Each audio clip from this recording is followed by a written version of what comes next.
18 বছর হওয়ার আগেই মানুষ ক্যারিয়ার নিয়ে ভাবে, আর এইদিকে আমি জি বাংলায় পরবর্তীতে কি হবে এটা নিয়ে আমি ভাবি। আপনি হাজার ধরনের চিন্তা ভাবনা করার পরও যদি আপনার চিন্তা একটু ভুল হয়, তখন আমার মা খালাদের সাথে আবার তেমন একটা বন্ডিং থাকে না। যেমন ধরুন নায়ক এইটা, এখন নায়িকা কোনটা হবে? এখানে যে কয়জন চরিত্র দেখতেছি সবই তো নায়িকার মতো সাজ দিছে ভাই। এখন মা খালাকে কি বলা যাবে যে নায়িকা কোনটা? বললেই তো বলে উঠবে এতদিন কি দেখছো। তাই কোনো কথাবার্তা না বলেই দেখা আমি যে কিনা চুপচাপ দেখতেছিলাম, আর এর মধ্যেই আমার বোন আমাকে ডাক দিল। এসে তো দেখি ভাই ভয়ানক কাণ্ড, স্কুইডের পেট থেকে চোখ মুখ নাক ঘিলু যা আছে সব বের করতেছে। ভাই এটা দেখে তো আমার অবস্থা প্রচুর খারাপ হয়ে গেছিল। কক্সবাজারে স্কুইড ফ্রাই খাওয়ার পরে মোটামুটি একটু ভালো লাগলেও কিন্তু এগুলা দেখার পরে ভাই কেমন যেন লাগতেছিল আমার। এরপরে বাটি থেকে পুরো একটা পটকোপাস, সরি অক্টোপাস বের করলো। স্কুইড ফিশ খাওয়া হইলেও অক্টোপাস কিন্তু ভাই খাওয়া হয় নাই, কিন্তু সামনাসামনি দেখতে ভাই এইটা দেখার জন্য ভাই আমি মোটেও প্রস্তুত ছিলাম না।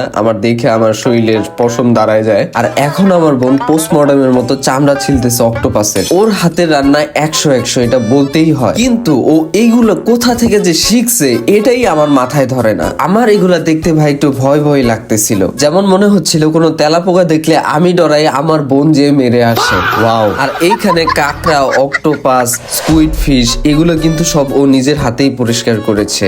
আর এইদিকে আমি একটা ক্যান খুলতে যাই, আমার থতবত খাওয়ার মতো অবস্থা। তারপরও খুব চেষ্টা করে যখন ক্যানটা খুলি, তখন আমার মনে হয় না আমার দ্বারা কোনো কিছু অন্তত সম্ভব। আর এই অসম্ভবকে সম্ভব করার সময় আমার হাতের হাড্ডি ভেঙে যায় ভাই। আর ঠিক এই সময় সে আমার নাকের কাছে এনে ধরে ওই ক্যানটা। বিচ্ছিরি গন্ধ। তারপরও মনকে মানিয়ে যখন দেখি এগুলো সব বয়েল করতেছে আর কাটতেছে, তখন ভাবি না এগুলো রেগুলার রান্নার মতোই হবে, তো আমি অনেক খুশি হই। আর তখনই আমার বোনটা আমাকে তাড়ানোর জন্য এই পাগলামিটা করে। ভাই বিশ্বাস করেন গন্ধটা বিচ্ছিরি ছিল, প্রচুর খারাপ ছিল, এত খারাপ ছিল ভাই আমি এখান থেকে পলাতক থাকি। মনে মনে বলি ভাই আমি বিছনা থেকে আর উঠবো না, রান্না হইলেও আর উঠবো না। ভাই বিশ্বাস করেন আগে যা হয়েছে সবকিছু আমরা ভুলা যাই, খাওয়ার দিকে মনোযোগ দেই। খাবার খাওয়ার সময় কখনোই না বলতে নেই।